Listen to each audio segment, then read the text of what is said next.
Hi guys, and welcome to the Expansive Journey. My name is Julie, and in today's video, I'm going to talk about the dark night of the soul. And I think that's a very important topic that is not spoken enough about out there, even though, of course, people touch upon it, but it's still probably the most profound and most life-changing and most sacred even process we can go through as souls here on earth. And what is happening is that something is dying, and we can feel it. Something is dying, and it is what we have taken ourselves to be. And it's a process that requires a lot of surrender and a lot of letting go. And what happens is that we are living in an illusion of what we are, right? And there are many layers of this illusion. And that's the whole spiritual journey, is to take off the layers of the false self and the mental filters and the mental illusion of what is actually real, right? And enlightenment is to see reality for what it really is, instead of putting on all these mental filters of aversion and desire, attachment and judgments on reality, and also the illusion of self and others, past and future, and all of these things. And in that process, we will encounter periods of deep, deep suffering and deep, deep pain. And that is not something new. It's something old that is a consequence of living in the illusion of what you are. And there's the difference between what you have experienced yourself as and your true nature. The difference here is pain, actually. And the pain is what actually drives us to our true nature. So that's the purpose of pain in a spiritual context. It's about, like, it's a fire that lights the engine back home to what we really are. And as we're peeling off these layers, there's a sense of death. There's a sense of loss, a deep sense of loss. And there's a deep sense of existentialism, because it's connected to existence. That version of you that you thought you were, it's now dissolving in a sense, and it's being integrated into your whole being. And you're actually becoming less fragmented and more whole and complete, because that's what you are, right? So in this process, we can experience a lot of confusion, especially if we don't know what's going on.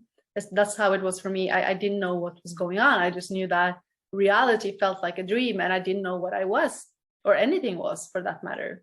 Of course, I could think about it and create a story and recreate the story that someone else has told me, or the story that I had believed my whole life. But something deep inside felt like it's not real.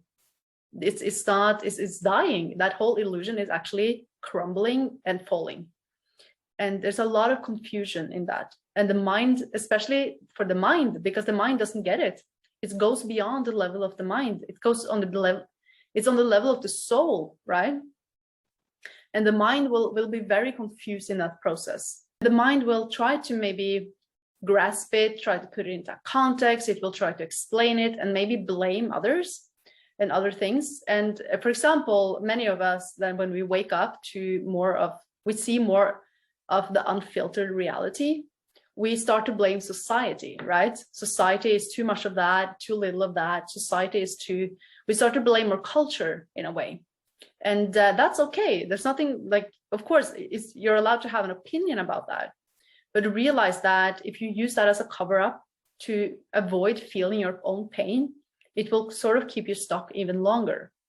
Because if you are on a real spiritual journey, you will, and you are progressing on that journey, you will hopefully reach a point of liberation where you don't care. You're fine, right? But we don't do that by avoiding and suppressing and denying and ignoring our own pain. It's by integration of our pain that we become free, right?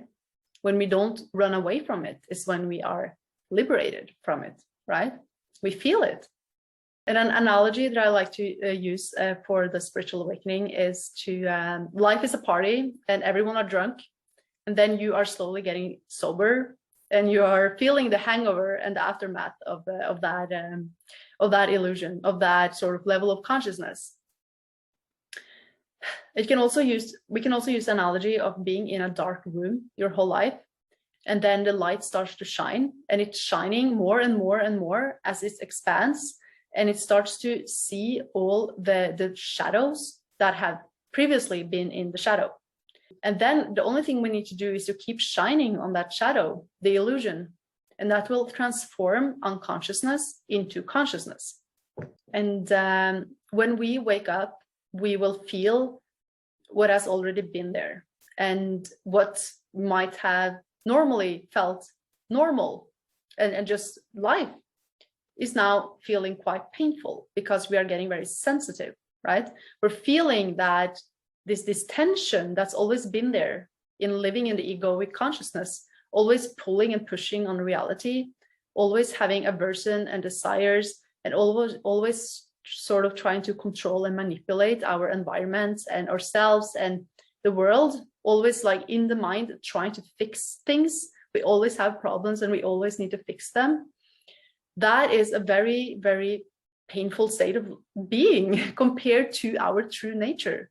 And to get back, we have to become aware of what we have been exposed to or what we have been experiencing. And again, the difference there between what we normally are and what we are experiencing here on earth, the difference is pain. And that is what we are facing in the dark night of the soul. The old sense of self and the old view on reality is dying. And we can sense a deep sense of existentialism. I remember the only thing I could think about is, what is this? What am I? What is this? Like, what is this reality? I remember that was the only thing I could think about almost. Of course, I went to school back then, and I was participating in life, but it was this sense of, this doesn't make sense. Like, this is so meaningless. That was the feeling that I had. There's a deep sense of that loss, of losing something that had been there to you, or losing something that is, you don't even know what you're losing, but there's this sense of loss. There's also this confusion that I mentioned, and it's also this deep sense of something not being quite right about this reality. Something is not quite right. And we start to question, right? And the mind wants to grasp it and understand it, but the number one thing to sort of move through your dark night of the soul is, well, there's three things. The first thing is to feel your own pain and surrender to your own pain and move into the present moment. Because what is making this process persist is when we are very stuck in our mind about this whole thing. And this is not happening on the level of the mind. And it's actually not really happening by inside of your demand either. It's sort of just going on. I'm sure none of you chose to have a spiritual awakening. It just happened, right? So surrender to your inner being that is trying to be embodied in your humanness.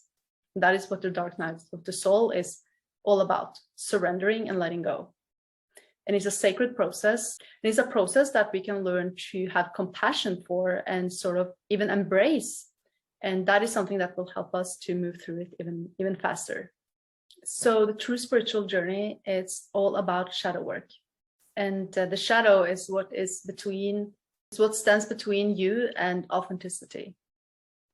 And I believe this dark night of the soul is probably the most painful experience we can have as humans. We're dying when we are alive, right? There's nothing as painful as that, in my experience, at least. It is dying of what we thought we were and rebirth of what we really are. And if you're going through the dark night of the soul right now, I invite you to check out my program, Awaken You. And in Awaken You, I will teach you how to move out of the mind and into the present moment and do emotional work, like really deep emotional work, and getting closer to authenticity and your true self by disentangling egoic identity. And this is something that is really suitable for people who are going through their dark night of the soul, especially because I remember when I was going through that in 2019, I was really, really, really confused, and I didn't know what to do, right? I didn't know what to do. There's not that much you can do, right? It's all about surrendering. But there are things we can do that is also sort of helping this process to go smoother on its own. So you can check out my free introduction course to Awaken You. It's something that I will post in the link below this video, so you are free to check it out. In that video, I go deep into the topic of attention, which is one of the most fundamental core principles that we can develop on the spiritual journey. It's sort of like a harnessing of our focus and our consciousness, decluttering the mind and getting clear on what is actually going on in the environment that we're in. And I invite you to check it out in the link in the description below, or in the link in the bio if you are on Instagram. And you can also book a call with me if you feel called to join Awaken You. And until next time, much love and namaste.